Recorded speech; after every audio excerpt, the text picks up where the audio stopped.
ಕೃಷ್ಣ ಬೈರೇಗೌಡರು ಭಾಳ ಒಳ್ಳೆ ಇಂಟೆನ್ಷನ್ನಿಂದ ಬೆಂಗಳೂರನ್ನ ಚೇಂಜ್ ಮಾಡಬೇಕು ಅನ್ನುವಂಥ ಒಂದು ಕಾಳಜಿಯಿಂದ ಕೆಲಸ ಮಾಡ್ತಾ ಇದ್ದಾರೆ. ಅವ್ರಿಗೆ ಸಹಾಯ ಮಾಡಬೇಕು ಅಂತ ಈ ಸಜೆಷನ್ಸ್ ಕೊಡ್ತಾ ಇರೋದು ನಾವು. ಸಿಸ್ಟಮ್ ಚೇಂಜ್ ಆಗಬೇಕು ಅಂತ. ಯಾರೋ ಒಬ್ಬ ಸಸ್ಪೆಂಡ್ ಮಾಡಿಬಿಟ್ರೆ, ಒಬ್ಬ AEನೋ ಇಡೀ ಬೆಂಗಳೂರು ವ್ಯವಸ್ಥೆ ಪರಿವರ್ತನೆ ಆಗಲ್ಲ. ಜನಕ್ಕೆ ಇನ್ಫಾರ್ಮೇಷನ್ ಕೊಡಬೇಕು.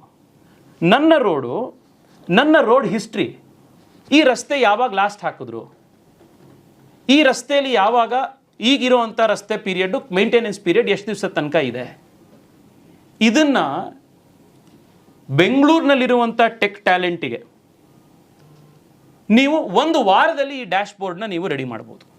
ಒಂದೇ ಒಂದು ವಾರದಲ್ಲಿ ಅಷ್ಟು ಜನ ವಾಲಂಟಿಯರ್ಸ್ ಬರ್ತಾರೆ. ಬೆಂಗಳೂರಿನಲ್ಲಿ ಇದನ್ನು ನಾವು ಮಾಡಿಕೊಡ್ತೀವಿ, ಬೆಂಗಳೂರಿಗೆ ಇದು ಉಪಯೋಗ ಆಗುತ್ತೆ ಅಂತ. 60 ದಿವಸದ ಒಳಗಡೆ ಈ ಒಂದು ಲೈವ್ ಡ್ಯಾಶ್ ಬೋರ್ಡ್ ಮಾಡಬೇಕು. ಮಂತ್ರಿಗಳಿಗೂ ಸಹಾಯ ಆಗತ್ತೆ, ಅಧಿಕಾರಿಗಳಿಗೂ ಸಹಾಯ ಆಗತ್ತೆ.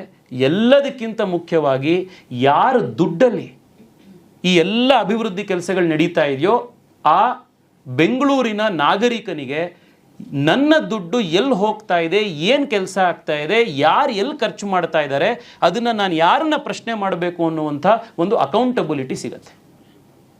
ಸಿಟಿಸನ್ಸಿಗೆ ಎಂಪವರ್ಮೆಂಟ್ ಸಿಗತ್ತೆ. ನಮ್ಮ ಮನೆ ಇರುವಂಥ ರಸ್ತೆಯಲ್ಲಿ 4 ರೋಡ್ನಲ್ಲಿ ಯಾವುದೋ ಒಂದು ಕೆಲಸ ಆಗ್ತಾ ಇದೆ, ಸುಮ್ಮನೆ ಯಾವುದೋ ರಸ್ತೆ ಈಗ ಓಪನ್ ಆಗಿ ಮೊನ್ನೆ ನಿಮ್ಮ ಟಿ ವಿಗಳಲ್ಲೇ ಬಂತು, ಕಡಬಗೆರೆ ಚಲಗಟ್ಟ ರಸ್ತೆ ಇನಾಗ್ರೇಷನ್ಗಿಂತ ಮುಂಚೆನೇ ಕುಸ್ತೋಗ್ಬಿಡ್ತು. ಒಂದು ರೀತಿ ನೋಡಿದ್ರೆ ಒಂದೊಂಥರ ಜನಾನುರಾಗಿ ಸರ್ಕಾರ ಅಂತಾನೆ ಅನ್ಸುತ್ತೆ. ಏಕೆಂದರೆ ಈಗ ಅಕಸ್ಮಾತ್ ಏನಾದರೂ ಶುರುವಾದ ಮೇಲೆ ಅದು ಕುಸ್ತಿದ್ದಿದ್ರೆ ಹಾನಿ, ಜೀವಾಪಾಯ ಇವು ಎಲ್ಲ ಇರ್ತಾ ಇತ್ತು, ಪರಿಹಾರ ಕೊಡಬೇಕಾಗಿರೋದು ಇದೆಲ್ಲ ಇರೋದು. ಇದು ಶುರುವಾಗಕ್ಕಿಂತ ಮುಂಚೆನೇ ಕುಸ್ತೋಗ್ಬಿಟ್ಟಿರೋದ್ರಿಂದ ಇದು ಒಂಥರ ಜನರನ್ನ ಹಿತಾಸಕ್ತಿ ಮನಸ್ಸಲ್ಲಿ ಇಟ್ಕೊಂಡೇನೆ ಮಾಡ್ದಂಗಿದೆ ಅಂತಲೂ ಅನಿಸುತ್ತೆ. ಆದರೆ ಇದು ಎಷ್ಟು ದಿವಸ ಇದೇ ಥರ ವ್ಯವಸ್ಥೆ ನಡೆಯೋದು? ನಾನು ವ್ಯಂಗ್ಯವಾಗಿ ಇವಾಗ ಹೇಳಿದ್ದೀನಿ, but this is how unfortunately the system has become. So ಬೆಂಗಳೂರಿನ ನಾಗರಿಕರಿಗೆ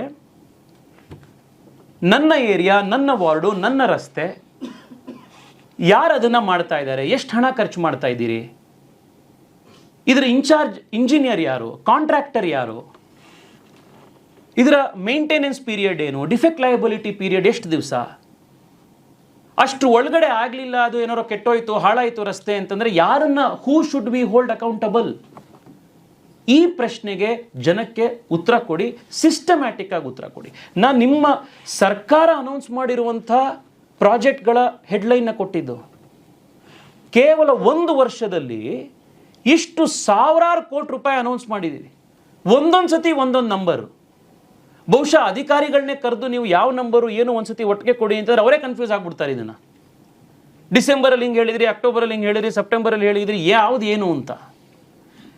please release a white paper, please launch dash board, live dash board, ಏನು ನಡೀತಾ ಇದೆ ಏನು ಅನ್ನೋದನ್ನು ಮಾಡಬೇಕು.